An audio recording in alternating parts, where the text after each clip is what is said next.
আল্লাহ রসুল আলাপ করতেছিলেন, আলাপ জান্নাতের খবর বলতেছিলেন।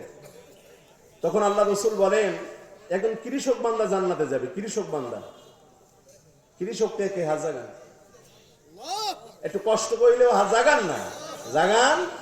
আলহামদুলিল্লাহ, হাত নামান। আপনাদের জন্য সুসংবাদ, আপনাদের জন্য কৃষকরা অধিকাংশ জান্নাতে যাবে যদি হালাল খায়। কৃষক জান্নাতে গেছে। কোথায় গেছে? জান্নাতে গেছে।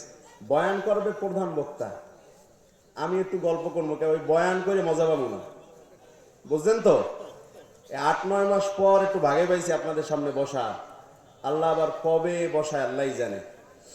বয়ান তো সারা দেশে শুনাই, আপনাদের সাথে একটু আলাপ করি। কৃষক বান্দা কোথায় গেছে? এই কৃষকরা কেউ খুশি না। কৃষক বান্দা কোথায় গেছে? এই তো এখন ঠিক আছে। এখন বোঝা যায় যে বটতলা এবং অমিদিয়া এবং আমাদের ডাবল ব্রিজের মানুষ কবরস্থান না। আলহামদুলিল্লাহ, এরা তো তেজি, সত্যকে সত্য বলতে জানে, মিথ্যাকে মিথ্যা বলতে জানে, প্রমাণ করিয়েও দেখাতে চায়। জোরে বলেন ঠিক না ব্যাঠিক?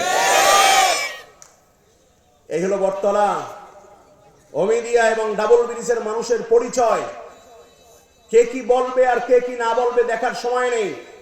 সাদাকে সাদা বলবো, কালাকে কালা বলবো, এটা আমার ইমানের দায়িত্ব, ইমানের পরিচয়। জোরে বলেন ঠিক না ব্যাঠিক?